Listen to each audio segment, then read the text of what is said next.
He called me earlier. He's like, yo, when you spar, I'm gonna come to the gym. I'm like, I'm gonna spar at 4 o'clock. I really didn't think he was gonna pull up, but he pulled up.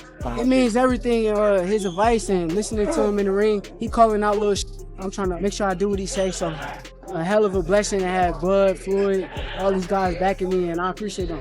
I'm just trying to keep pushing and keep getting better.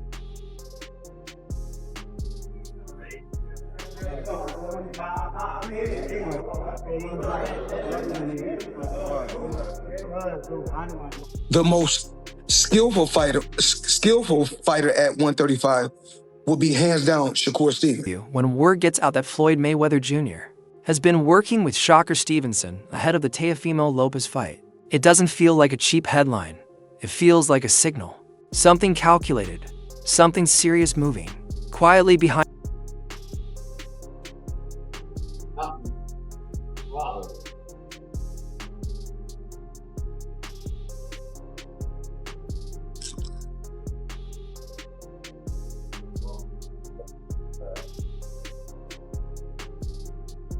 Oh, it was so amazing. It was, but now I'm kind of so used to like, regular.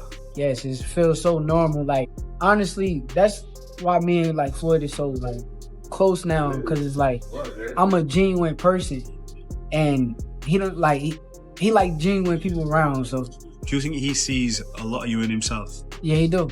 I know he do. But like I said, I feel as though I appreciate them guys. I appreciate them. I really don't even look at them like how everybody else look at them. I look at them friends. Yeah, like it's like Shakur and Terence Crawford aren't just friendly names crossing paths. They speak the same gym language, the language of timing, discipline, and understanding how fights are actually won. Floyd dropping into Shakur and Bud's camps isn't about cameras or control. It's about sharpening weapons that are already dangerous. He's not there to remake Shakur. He's there to refine him, to tighten the margins that separate winning rounds from stealing them. So Floyd, when you think about the fighters who are fighting now, can you give me your 1, 2, 3, 4, and 5 when it comes to the lightweight? The lightweight, who you would put where? Well, you got guys fighting between 130, 135, and 140. They stack, around that area. So, I mean, as of right now, skills that pay the bills. The most skillful fighter at 135 will be hands down Shakur Stevenson. And what is it about him? Because I know he have a lot of good attributes, but do you think he has enough power to sustain? Well, it's really all about skills. Pernell Whitaker wasn't a huge puncher, but he was, very exciting, very tough, and he fought everybody. And Shakur is trying to do the same thing. He want to fight the best they got out. Foot positioning, punch efficiency, defensive posture under pressure, the details casual. Fans overlook, but fighters feel instantly. Floyd has always been someone who shares knowledge with fighters who respect the craft, not out of obligation, but because he recognizes discipline when he sees it. For Shakur, Floyd's presence isn't about imitation. It's about reinforcing a mindset, staying calm when opponents are loud, staying precise when moments get heavy. What's the sort of last couple from me? What's the sort of best bit of advice he's given? You've obviously got so many people you can call on. You're in a very fortunate position like that, and you've got a strong team. What's the sort of best bit of advice he's given you in this game? A lot of advice he be giving me is like boxing related, and he always wanted to show me like little tricks and little things that I could take with me. And that's why I fuck with Floyd heavy, because a lot of people be hating on him, but they don't understand he really like a real dude. And it's even crazier. A lot of people be seeing him like when he around, he come with like 15, 16 people. I swear he had to be at the gym with like 2 or 3 people. 2 or 3 people chilling. It was a normal vibe for him. It was regular. He was comfortable, and I think that side of Floyd, I think that's the side. And when fighters at this level start exchanging ideas instead of guarding secrets, you know something serious is being built. Once you hear Floyd is sharpening Shakur's blade in the gym, the conversation naturally shifts towards someone who's already stood on the other side of the storm. He's an amazing fighter. He's going to have a great career. Crazy skills, good boxing ability, and I will always be proud of him, always. That's why, even like Shakur, I had a chance to train him the other day in the gym. Because theory is nice, but experience carries more weight. That's where Jamaine Ortiz enters the picture.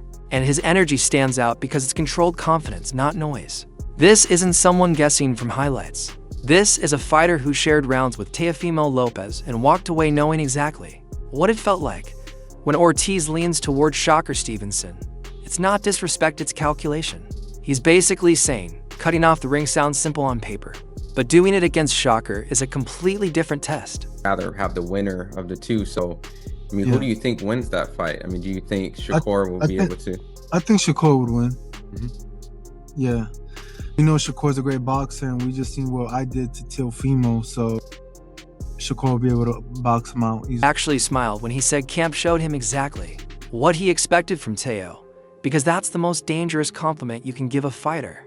No surprises means no fear. Ortiz is subtly pointing out that Shakur thrives in those in-between moments, where punches miss cleanly and frustration starts to build. The key takeaway is how difficult it will be for Teo to get his offense flowing consistently. Not impossible, just difficult. Hopefully during training camp, they learn how to cut off the ring. We'll see, you know. I think, yeah, I don't, it's going to be hard for Teofimo to get some punches off on Shakur, but we'll see. Boxing honesty, no drama, no exaggeration, just reality. And then Ortiz flips it back onto himself, talking about making jaws drop on the same night, which I respect. That's fighter mentality. What stands out is this: when fighters who've actually felt Teofimo's power and timing still say, Shakur's control might be the bigger problem, that says everything. This fight isn't about explosions, it's about access. Who gets to operate where they're comfortable? And when someone who's been there says, yeah, that'll be tough, that's not noise. That's a warning point. I guess asking you, being in the ring with Teofimo, was there anything that surprised you with him in terms of not the success you had, but like, was there anything you thought would be harder or anything that he did that you didn't expect? No, everything, training camp went so well for that fight that everything I seen, I already expected and seen it coming. Ortiz is calm, clinical breakdown, the kind you nod at and file away. Greg Hackett crashes the conversation, like someone bringing fireworks into a chess match, and the energy shifts instantly. Ortiz gives you the blueprint: Shakur by decision, movement, mental control. Hackett reminds you that boxing doesn't always follow clean diagrams. Sometimes it's chaos. He's not selling nuance, he's selling consequences. Catch Shakur clean at the right moment, and Teofimo can turn the entire night into something dangerous and unpredictable. That clash strategy versus eruption forces you to hold to truths at once. Like Shakur for the dub. I like Shakur for the dub because he knows how to win. Like, he knows how to win. You know what I'm saying? And he's always prepared to win. So, and I think Shakur respects Teo, where he gonna train like he's never trained before, because this is a great fight for him. This is probably the best fight of his career up to date. Even though he's been in some great fights, this is probably the best of us. Shakur is precise and difficult to touch. And yes, Teo can explode in sequences that make careful plans look fragile. When Hackett talks about volume, urgency, pressure, throwing everything until confidence breaks, you're hearing a coach trying to manufacture a completely different fight than analysts politely predict. Boxing arithmetic matters. One sharp shift in rhythm from Teo can make the expected fight optional. That's why Hackett's bluntness matters. He strips away the poetry and talks about the mechanics that actually win fights. My takeaway: this isn't just style versus style, it's will versus will. Going the opposite. So what I hear you saying is, when you're tracking a guy down and getting out of the habit of loading up one shot, that means you got to take smaller steps and put smaller shots together. You know what I'm saying? So in a sense where Teo like to jump, you got to stop that jumping. You know what I mean? Take smaller steps, inch in behind smaller jabs, smaller right hand.